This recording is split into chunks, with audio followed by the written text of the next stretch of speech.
Commodity 10 बजे 10 minute की शुरुआत कर लेते हैं। एग्री मार्केट पर फटाफट से आपको बता देते हैं कि किस तरह की क्लोजिंग पिछले सत्र में हुई थी और आज कहां पे इसकी शुरुआत हो सकती है या हो रही है।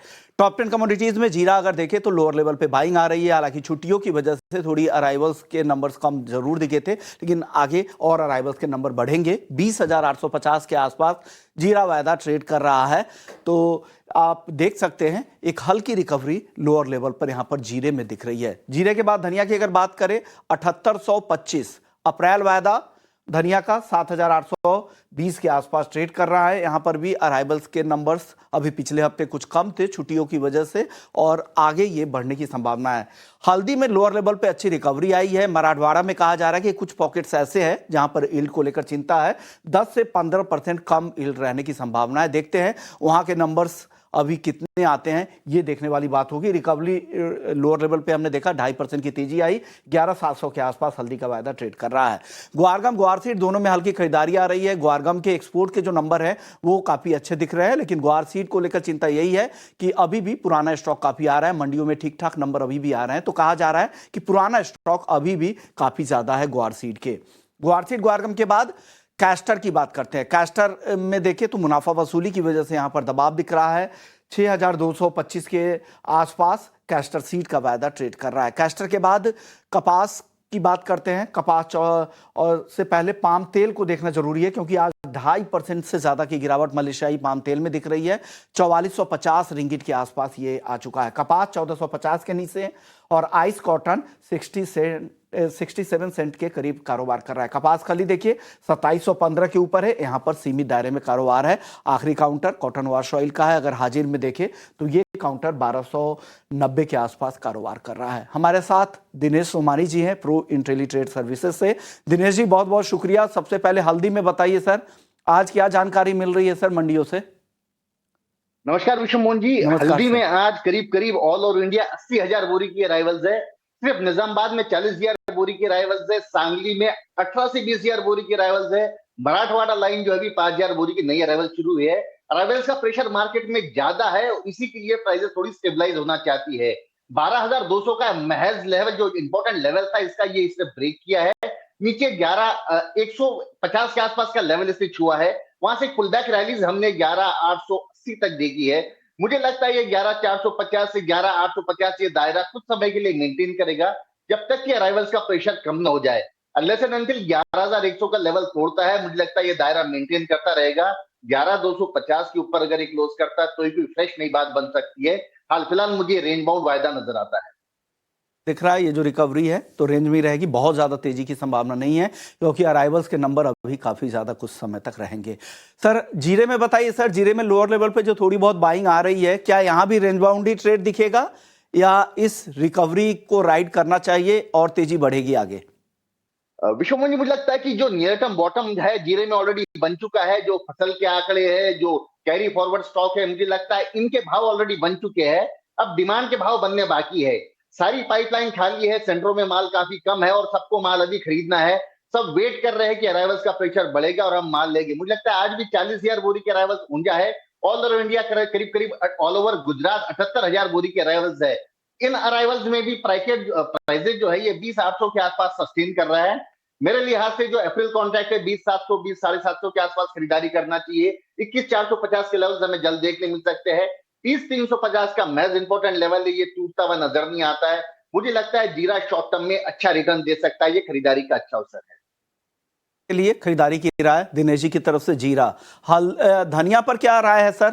7,820 के आसपास है, क्या करना चाहिए? धनिया इन्हीं लेवल्स पर मुझे लगता है खरीदारी करना चाहिए। 7600 का धनिया हाल फिलहाल घटना ना चाहिए। 7800 के अंदर जो भी भाव है खरीदारी का अच्छा अवसर रहेगा। 8,030 और 8200 के लेवल मुझे लगता है कि 15 से 20 दिन के लेवल में आपको देखने मिल सकते हैं। 7600 का घटना धनिया मुझे थोड़ा सा मुश्किल लगता है। 7,600 के नीचे जाना इनको मुश्किल लग रहा है। वापस से 8,200 तक भाव हो सकता है। पोजिशनल राय है, ये ध्यान रखिएगा। ग्वार सीड ग्वारगम यहां पर बताइए, यहां पर हल्की रिकवरी दिख रही है। आज क्या होगा सर यहां? मुझे लगता है बहुत ज्यादा कंसोलिडेशन हो चुका है ग्वारसीड ग्वारगम में, और मुझे लगता है यहां से एक अप ट्रेंड आने की पूरी संभावना है। मुझे लगता है कि 5310 5320 एक बढ़िया अवसर है यहाँ बाय करने का। अपसाइड मुझे 5420 के लेवल नजर आते हैं। अब मुझे लगता है कहीं ना कहीं 5220 5240 ये जो लेवल है ग्वार तोड़ता हुआ नजर नहीं आता है, और यहां से जो खरीदार करेगा मुझे लगता है उसको एक अच्छा रिटर्न मिलने की पूरी संभावना है। तो ग्वार में यहां से लंबे कंसोलिडेशन के बाद रिकवरी की उम्मीद है। देखते हैं किस तरह के ब्रेकआउट आते हैं, कब उस तरह की तेजी आती है जिसका लोग काफी समय से इंतजार कर रहे हैं। सर कपास खली बताइए, 2700 के आसपास क्या करना चाहिए, यहां तेजी या मंदी दिख रही है अब? बिल्कुल, मुझे लगता है कि 2550 के लो बनाने के आसपास ये 200 रुपए का रिकवरी इसमें आया है। हालांकि डीमैट स्टॉक निरंतर बढ़ता जा रहा है, 85,000 टन का डीमैट स्टॉक हमें नजर आता है। लेकिन अब मुझे लगता है आइस कॉटन फ्यूचर जो है कहीं ना कहीं रिकवरी देगा।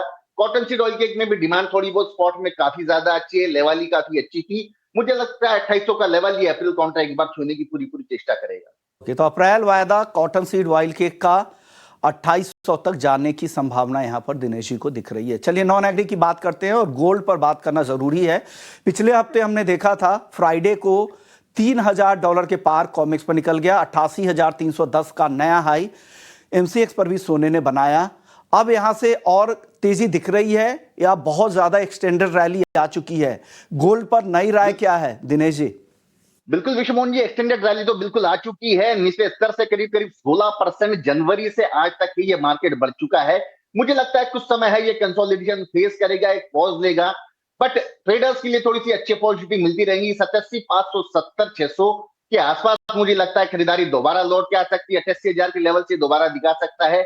लेकिन अब जो भी ट्रेड करे मुझे लगता है कि सिर्फ स्टॉप लॉस से ही ट्रेड करे। डाउन साइड 87,370 का इसमें स्टॉप लॉस बिल्कुल लगा के व्यापार करे।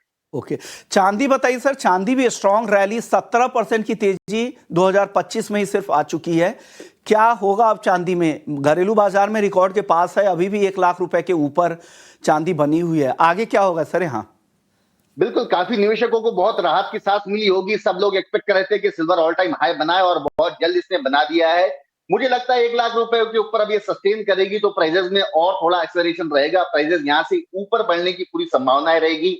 आई थिंक अराउंड 1,200 1,250 के आसपास इसमें दोबारा बाइंग लौट के आएंगी। 1,01,400 का अपसाइड पोटेंशियल मुझे नजर आता है। 99,450 का स्टॉप लॉस मेंटेन करना चाहिए। सिल्वर मुझे लगता है कि बेटर परफॉर्म करती हुई नजर आती है। गोल्ड थोड़ा सा भी यहां से पॉज ले सकता है। ओके, क्रूड में बात करते हैं सर। क्रूड में भी ठीक ठाक रिकवरी अब दिख रही है। हफ्ते भर में 2.5% से ज्यादा की रिकवरी आ चुकी है। $71 के ऊपर ब्रेंट है। क्या करना चाहिए, किस साइड का ट्रेड लेना चाहिए आज क्रूड में? बिल्कुल, चाइना अपनी इकोनॉमी को बूस्ट करने का हर संभव प्रयास कर रहा है। वहां पे रियल एस्टेट सेक्टर को बूस्ट करने की पूरी चेष्टा कर रहा है। आम आदमी की इनकम बढ़ाने का प्रयास कर रहा है। मुझे लगता है चाइना जो है अगर ये इकोनॉमी रिकवरी करती है तो सबसे फायदेमंद क्रूड के लिए साबित होगा। मुझे लगता है 5865 के आसपास इंट्राडे में क्रूड खरीदना चाहिए। 5925 का लक्ष्य, 5965 का सेकंड टारगेट, और मुझे लगता है 5815 का स्टॉप लॉस मेंटेन करके क्रूड में एक अच्छी रिकवरी की संभावना बनती है। ओके, तो क्रूड में अच्छी रिकवरी। क्रूड का सबसे बड़ा इंपोर्टर है चाइना, और वहां से जिस तरह की खबरें आ रही, कई सारे मेजर्स वहां पे लिए गए हैं जिसमें वेज रेट बढ़ाए गए हैं। वहां के स्टॉक मार्केट और रियल एस्टेट मार्केट में स्टेबिलिटी के प्रयास जारी है, और भी बहुत सारे कुछ खास मेजर्स वहां पे लिए गए हैं जिसका फायदा क्रूड को मिल सकता है। 5,815 के स्टॉप लॉस के साथ क्रूड में लॉन्ग पोजीशन बनाने की सलाह दिनेश जी की तरफ से आ रही है। चलिए सर, अब बेस मेटल्स की बात करते हैं। यहां पर कौन से 2 टॉप ट्रेड आपको दिख रहे हैं जो दिन के दौरान चल सकते हैं? मैंने निरंतर कहते आ रहा हूं कि कॉपर, और जैसे मैंने चाइना की सारा फंडामेंटल बताया, मुझे लगता है कॉपर की रिकवरी सबसे ज्यादा चाइना की ओर से मिल सकती है।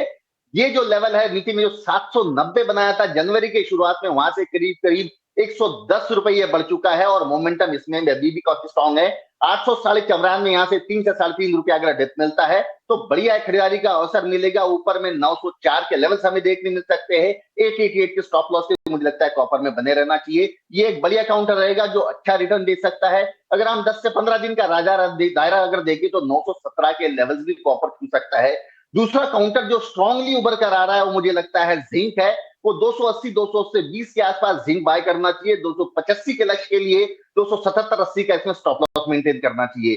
तो मुझे लगता है कॉपर और जिंक ये आउट परफॉर्म करेंगे अन्य बेस मेटल्स के मुकाबले। ओके, तो कॉपर और जिंक में 285 का टारगेट है, और कॉपर 1 से 2 दिन के लिए 904 का टारगेट आज के लिए है ये, और अगर आपको पोजिशनली भी होल्ड करेंगे तो 917 के टारगेट के लिए आप यहां पर कॉपर को होल्ड कर सकते हैं। जो भी स्टॉप लॉस के नंबर बताए गए हैं 888 का, ये ध्यान रखिएगा, वो भी जरूर लगा लीजिएगा।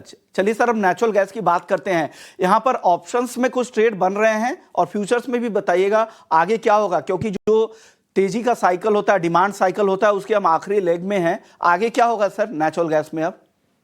मुझे लगता है 744 डाउन साइड और 770 अपसाइड ये दायरा नेचुरल गैस मेंटेन करेगा। इसका जो डिमांड साइकिल जैसे आपने कहा ये ऑलमोस्ट खत्म होता आया है। मुझे लगता है अब जो इसका वोलेटिलिटी का फेज है ये भी थोड़ा सा रुक जाएगा। मुझे लगता है 354 353 के आसपास नेचुरल गैस खरीदारी करना चाहिए। एक बार 364 370 के लेवल से दिखा सकता है। 344 का इसमें स्टॉप लॉस मेंटेन किया जा सकता है।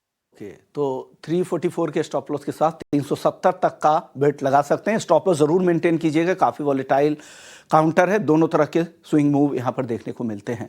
शुक्रिया सर, आपने वक्त निकाला और पूरे ही मार्केट पर, पूरे कमोडिटी, नॉन एग्री और एग्री मार्केट पर